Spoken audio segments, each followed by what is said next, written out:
Alors on va montrer maintenant que la limite d'une somme de deux suites tendant vers L et L' est une suite qui tend vers L plus L'. Puis après on fera pareil avec le produit et le quotient. Donc je prends AN et BN, deux suites réelles telles que limite de AN égale L et limite de BN égale L'. Donc avec L et L' qui sont deux réels. Et donc premièrement, on va montrer que limite de AN plus BN égale L plus L'. Alors on va utiliser ce qu'on a montré précédemment, à savoir la limite de deux suites qui tendent vers 0 est une suite qui tend vers 0. La limite d'une somme de deux suites qui tendent vers 0 est une suite qui tend vers 0. Donc il suffit pour ça de remarquer que en fait, pour montrer limite de n plus bn égale l plus l', ça revient au même de montrer que la limite de la différence an plus bn moins l plus l' est nulle.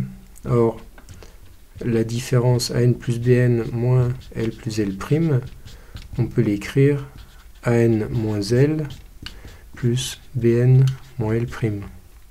Donc ici, on récupère la somme de deux suites qui tendent vers 0. Donc le total tend vers 0.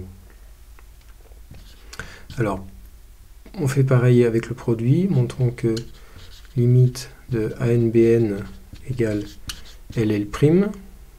On va faire la différence ANBN moins LL'.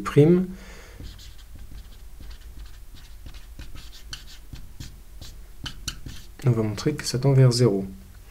Alors, on va essayer d'exprimer AN BN moins LL' en fonction de, d'une part, AN moins L et BN moins L', qui sont deux quantités pour lesquelles on sait qu'elles tendent vers 0.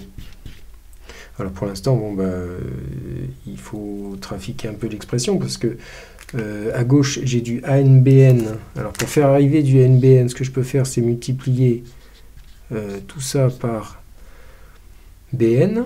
Comme ça, ici, j'aurai du ANBN que je retrouve ici. Alors par contre, j'ai un terme qui arrive qui est BN fois moins L, qui ne m'intéresse pas parce que j'en ai pas à gauche.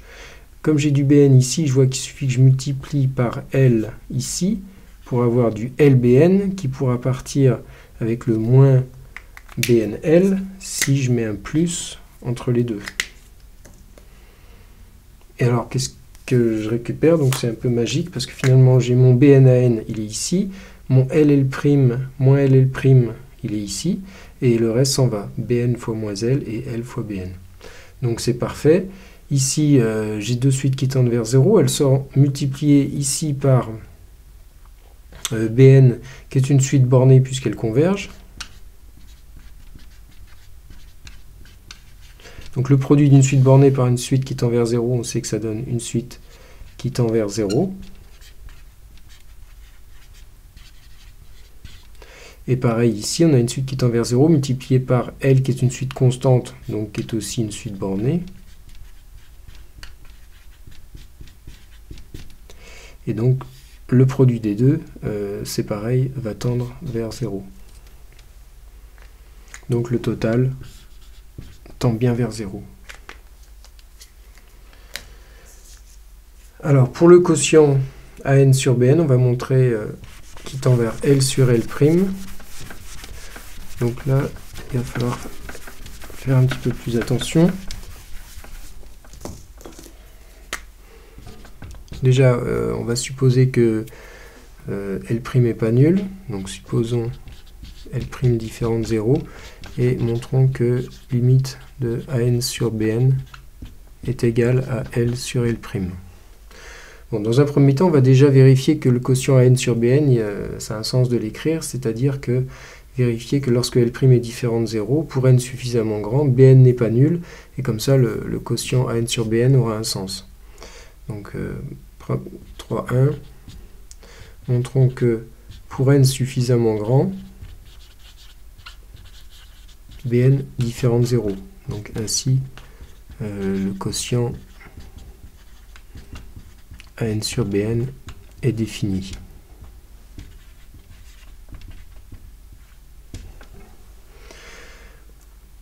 Alors, on va pouvoir utiliser des propriétés qu'on a vues déjà, qui sont les suivantes.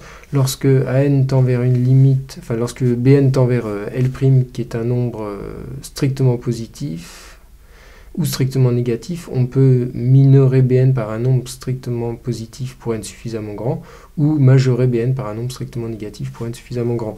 Donc on va faire deux cas, puisque L' est différent de 0. Premier cas, L' peut être strictement positif, et puis deuxième cas, L' sera strictement négatif. Donc dans le premier cas, L' est strictement positif, on sait à ce moment-là que il existe un N1 appartient à N, tel que quel que soit N appartient à N, si N supérieur ou égal à N1, alors Bn est supérieur ou égal à un nombre grand M qui est lui-même strictement positif. Donc il existe non seulement N1, mais il existe aussi un grand M appartenant à R plus étoile, tel que, quel que soit N appartient à N, si N supérieur ou égal à N1, alors Bn est supérieur ou égal à grand M. Donc à ce moment-là,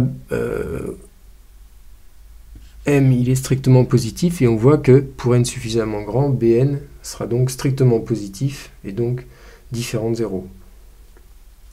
Deuxième cas, lorsque L' est négatif, je le fais en respectivement, si L' est négatif, on sait que pour N suffisamment grand, Bn va être inférieur ou égal à un nombre grand M, mais cette fois-ci qui va être dans R- étoile, et donc on aura Bn strictement négatif pour N suffisamment grand, donc Bn non nul pour N suffisamment grand, et le quotient An sur Bn va ainsi être défini. Alors, dans un deuxième temps, donc, on montre que An sur Bn tend vers L sur L'. Là encore, on va faire la différence An sur Bn moins LL'. Donc, on va montrer que An sur Bn moins L sur L' égale 0.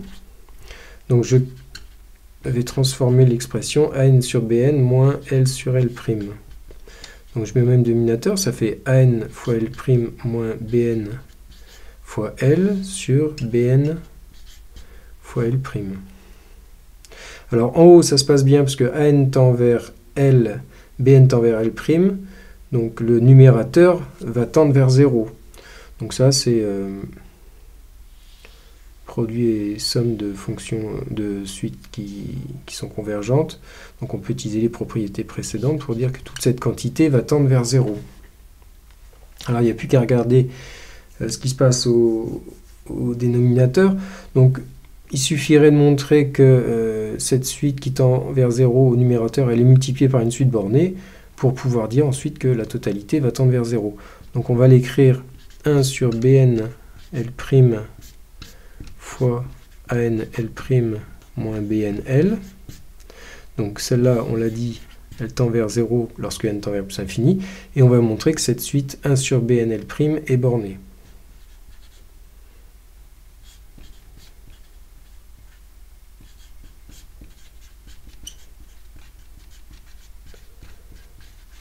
Alors, ça va être pratique d'utiliser premier et deuxième cas qu'on a vu au 3.1, c'est-à-dire que pour n suffisamment grand, on va pouvoir minorer par grand M tous les termes Bn, et donc majorer 1 sur Bn.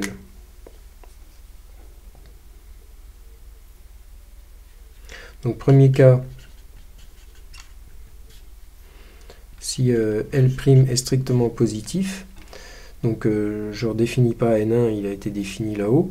Si n est supérieur ou égal à N1, j'ai valeur absolue de Bn qui est supérieure ou égale à grand M.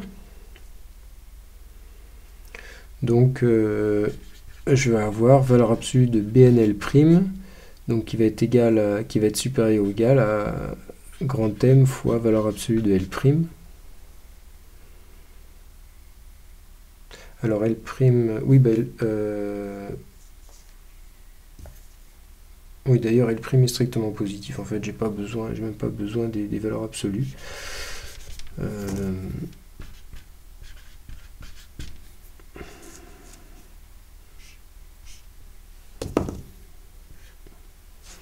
Et donc, j'obtiens, puisque d'autre part, et ça c'est positif, Donc j'obtiens 1 sur Bn L' qui va être positif et inférieur ou égal à... qu'est-ce qui s'est passé ici? Oui, j'avais du grand M. Voilà. Et donc ça, c'est inférieur à 1 sur grand M L'. Donc pour n suffisamment grand, j'ai majoré. Donc dans ce cas-là, la suite va bien être bornée. Et deuxième cas, si L' est négatif, pour n supérieur ou égal à n1, j'aurai Bn qui est cette fois-ci inférieur ou égal à grand M. Cette fois-ci, grand M est négatif. Donc là, je vais travailler avec les valeurs absolues. Valeur absolue de Bn L' va donc être supérieur ou égal à valeur absolue de M. Oui. Valeur absolue de M fois valeur absolue de L' pour n supérieur à n1. Et donc j'aurai 1 sur valeur absolue de BNL' qui est inférieur ou égal à 1 sur valeur absolue de ML'. Donc finalement, la suite, elle va bien être bornée, puisque pour n suffisamment grand, je sais majorer sans problème valeur absolue de 1 sur BNL'. Et d'autre part, entre ce qui se passe pour n inférieur ou égal à n1, bah, comme j'ai un nombre fini de termes, j'ai aussi une suite, enfin les premiers termes sont bornés par... les premiers termes sont encadrés entre le plus petit des premiers termes et le plus grand. Donc finalement, donc sachant que l'ensemble des 1 sur Bn L', lorsque n est compris entre 0 et n1, donc est un ensemble fini, il contient n1 plus 1 terme, il est borné également.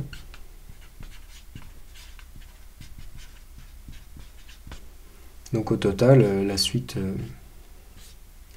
1 sur Bn L' est une suite bornée. Donc une fois que je sais que cette suite elle est bornée, donc j'obtiens ici une suite bornée multipliée par une suite qui tend vers 0, ça me donne bien une suite qui tend vers 0.